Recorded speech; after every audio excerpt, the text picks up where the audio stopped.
का हमारा टॉपिक है स्वामी दयानंद सरस्वती और आर्य समाज।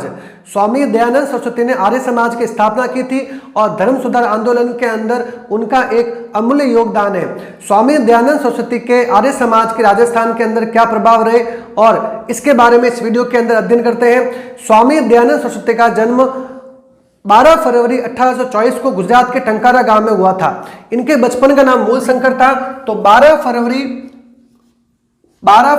1824 को इनका जन्म हुआ था और इनके बचपन का नाम मूलशंकर था। एक बार स्वामी दयानंद सरस्वती ने मंदिर में भगवान शिव के शिवलिंग के ऊपर से किसी चूहे को गुजरते हुए देखा, तो इससे उनकी मूर्ति पूजा के अंदर आस्था समाप्त हुई, जिसके कारण से स्वामी दयानंद सरस्वती ने वेदों को सही माना और वेदों की ओर लौटो और वैदिक धर्म के ऊपर जाने के लिए बल दिया। और इसी के चलते स्वामी दयानंद सरस्वती ने अपने सत्यार्थ प्रकाश एक पुस्तक लिखी और सत्यार्थ प्रकाश का पहला भाग उन्होंने लिखा। स्वामी दयानंद सरस्वती इसी प्रकार सामाजिक कुरीतियों, पाखंडों, धार्मिक धर्म के अंदर जो भी कमियां थी उनको दूर करने में लग गए और इस प्रकार वे सन्यासी योद्धा कहलाए। उन्होंने अनेक सामाजिक कुरीतियों के ऊपर प्रहार किए। तो इस प्रकार इस मूलशंकर जो थे स्वामी दयानंद सरस्वती आगे जाके सन्यासी योद्धा कहलाने लगे।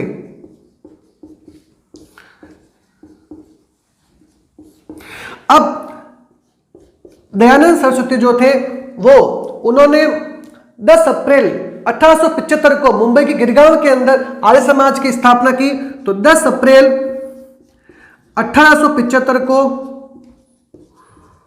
मुंबई के गिरगांव में उन्होंने आर्य समाज की स्थापना की। आर्य समाज की स्थापना करने के बाद में अब राजस्थान के संदर्भ में बात करें तो राजस्थान के अंदर दयानंद सरस्वती पहली बार करौली के ठाकुर मदन पाल के आग्रह पर आए थे और दूसरी बार सज्जन सिंह के आग्रह पर आए थे। तो एग्जाम के अंदर क्वेश्चन आ चुका है, पहली बार राजस्थान में किस शासक के आग्रह पर आए थे? करौली के शासक मदन पाल के आग्रह पर आए थे। तो राजस्थान के अंदर की फर्स्ट एंट्री होती है करौली के शासक मदन पाल के आग्रह पर। इसके पश्चात राजस्थान के अंदर दूसरी बार वो उदयपुर के शासक सज्जन सिंह के कहने पर आए थे और श्यामल दास जो सज्जन सिंह के दरबारी कवि थे उन्होंने इसका स्वागत किया था। अब उन्होंने सत्यार्थ प्रकाश का दूसरा भाग उदयपुर के गुलाब बाग में लिखा। तो सत्यार्थ प्रकाश का दूसरा भाग जो था वो उदयपुर के गुलाब बाग में लिखा। उदयपुर के गुलाब बाग में उन्होंने सत्यार्थ प्रकाश का दूसरा भाग लिखा और उदयपुर में उन्होंने परोपकारिणी सभा की स्थापना की।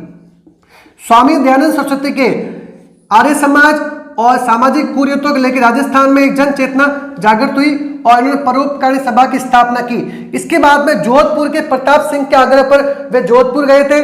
तो जोधपुर में प्रताप सिंह के आग्रह पर दयानंद सरस्वती जोधपुर गए। प्रताप सिंह उस समय जोधपुर के प्रधानमंत्री थे, उनके आग्रह पर जोधपुर गए थे और शासक जसवंत सिंह द्वितीय थे।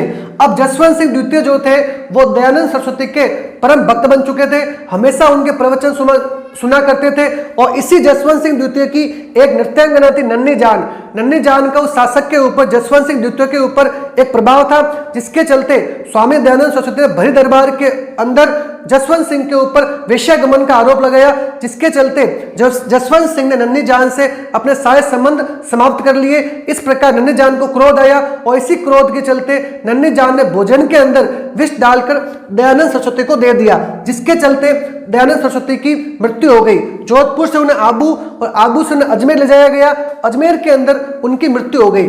तो अब इसके बाद में नन्ही जान जो कि जसवंत सिंह द्वितीय की नृत्यांगना थी, नन्ही जान के विष देने के कारण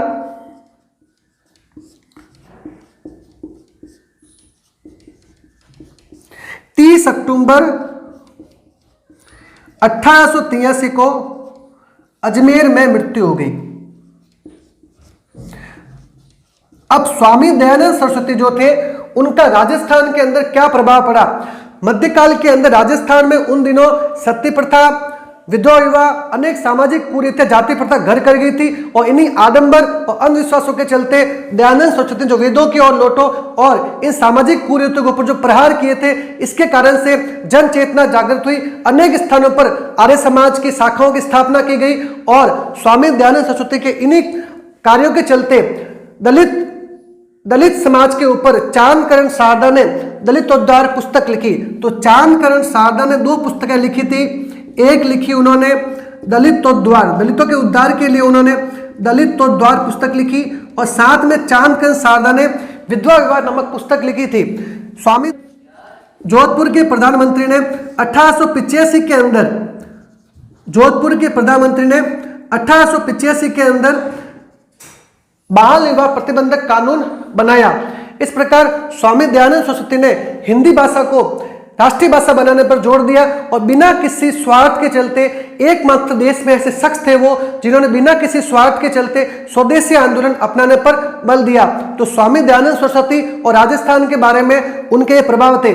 एक बार इसके दोबारा रिवीजन कर लेते हैं। स्वामी दयानंद सरस्वती का जन्म 12 फरवरी 1824 को टंकारा गुजरात में हुआ था। इनके बचपन का नाम मूल शंकर था। एक बार उन्होंने भगवान शिवलिंग के ऊपर चूहे को गुजरते देखा तो इनकी मूर्ति पूजा के अंदर आस्था समाप्त हुई और इन्होंने वैदिक धर्म को सही माना, वेदों के लौटने पर बल दिया, अनेक सामाजिक कुरीतियों का विरोध किया। इस कारण से सन्यासी योद्धा कहलाए। इसी के चलते सत्याग्रह प्रकाश पुस्तक लिखी और 10 अप्रैल 1875 को मुंबई के गिरगांव के अंदर उन्होंने आर्य समाज की स्थापना की। आर्य समाज की स्थापना करने के बाद में वो करौली के शासक मदन पाल के कहने पर राजस्थान पहली बार आए और दूसरी बार सज्जन सिंह उदयपुर के महाराणा के कहने पर आए। श्यामल दास ने उनका स्वागत किया। उदयपुर के अंदर उन्होंने परोपकारी सभा की स्थापना की और उदयपुर के गुलाब बाग के अंदर सत्याग्रह प्रकाश का दूसरा भाग लिखा।